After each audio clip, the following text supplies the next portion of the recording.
Hey guys, welcome back to the series on how to completely declutter your home. One of the most common reasons that people say they want to declutter their home is they want less stress and more peace in their life. So in this video, I am going to show you what to do once you have completed the decluttering process so that you can keep the peace in your home and make sure that you don't have to keep going back and decluttering over and over again. This is the fourth video in the series on how to completely declutter your home. So if this is the first video you are seeing, I suggest you go back, start at video number 1, and watch the whole series from start to finish, because they do follow a specific order. And if you follow the steps that I outline in these videos, you can completely declutter your house once and for all. But what happens when you get all of this done? You have reached the end of your journey, your house is clean and peaceful and lovely. How do you make sure that it will stay that way? Especially if you have children, this can be a huge concern because between birthdays and Christmases and every other holiday in between, things seem to flow into our houses faster than we can get things out of our houses. So let's talk about some boundaries that we can put in place to make sure all of our hard work isn't for nothing.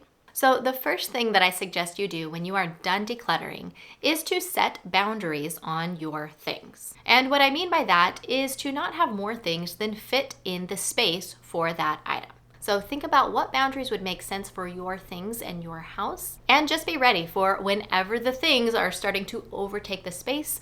That means you need to do a little bit of maintenance and get everything back where it needs to be. The second thing I suggest you do is set some rules for keeping things tidy. So in our house, for example, if people are playing with something and then they don't put it away and they just rush off to the next thing and keep getting things out without putting them away, at the end of the night, I go around and gather up all the things that are just laying around and were not put away, and I will put them in my closet. Then when they want to earn their things back, they have to not leave things out for a week, and then they can start earning things back one at a time. When I first implemented this rule, I had a lot of toys hanging out in my closet. But before too long, I would say a couple weeks, maybe a month, they started learning very quickly that they needed to put things away when they were done with it.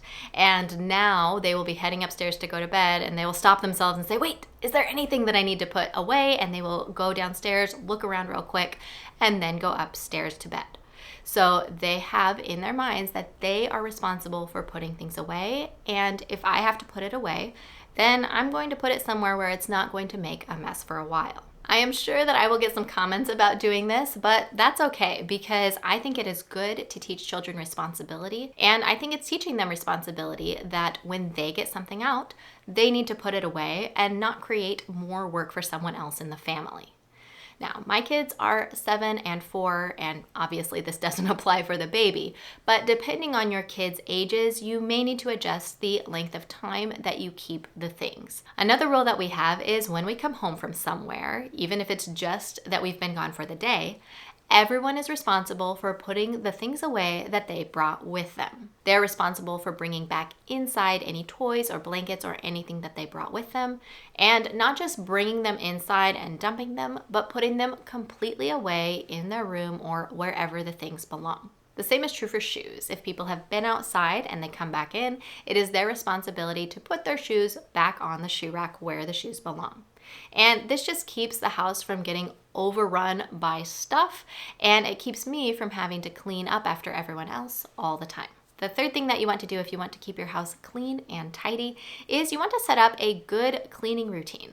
And I have a whole other series of videos that you can watch about how to put your home on autopilot so your house will stay clean without you actually having to clean it all the time. So I will leave links to that playlist in the cards and in the description down below if you want to check that out. But if you don't want to watch those videos, you can totally figure these routines out for yourself.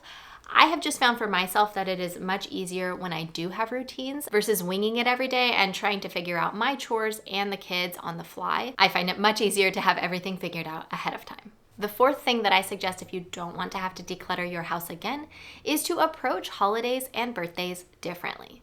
So in our house, we don't have huge amounts of presents for each holiday and birthday. We do get the kids some things. It's not like we don't do any gifts.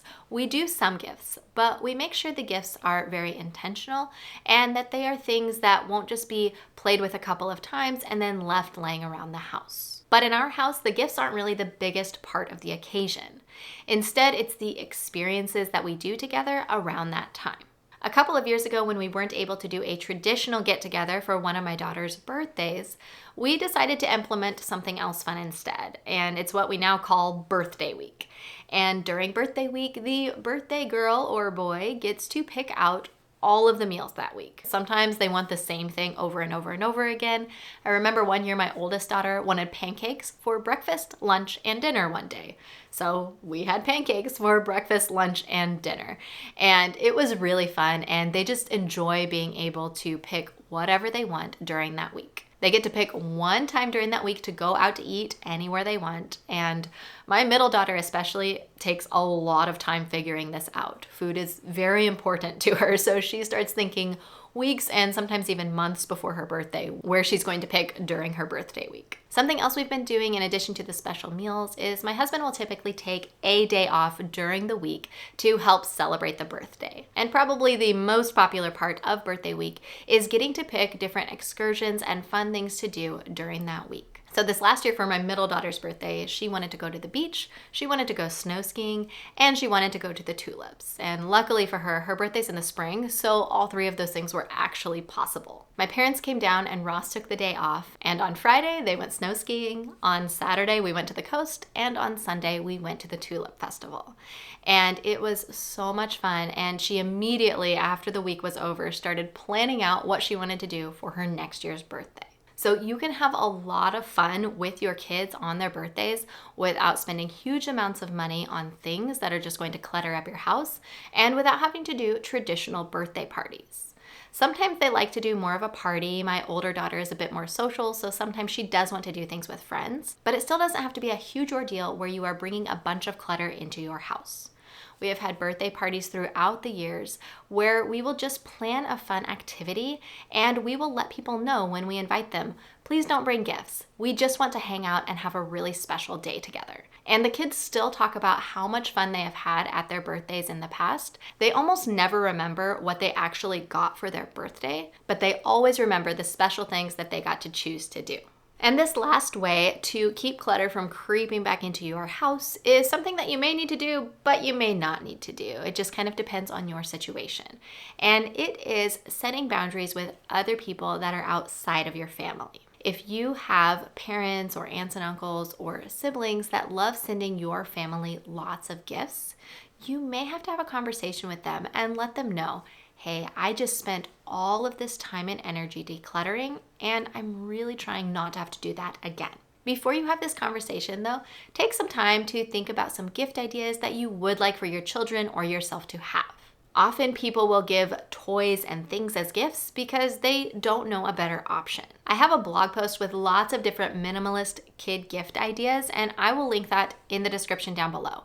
I don't think I've made a video about it yet, but if I have, I will link that in the cards and in the description as well. If not, I am hoping to make one of those this next year. But right now I'm too tired to remember if I've made the video or not. But one of my favorite non-gift ideas for kids is a special day. 2 years ago, my mom was asking me for some ideas for things they could get the kids for Christmas. And I told her, you know what they would really love more than anything?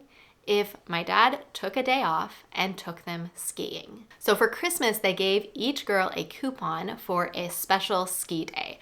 And the younger one was only 3 at the time. So they gave her the option if she wanted a ski day or if she wanted to go to a museum or something like that. She ended up choosing the ski day. But my dad took a day off work during the week for each of them. He didn't do it together. It was one-on-one special time with Poppy. And during the week was really nice because not many other people were on the mountain. And they spent the night at my parents' house, and then my dad took them for a full fun-filled day of skiing.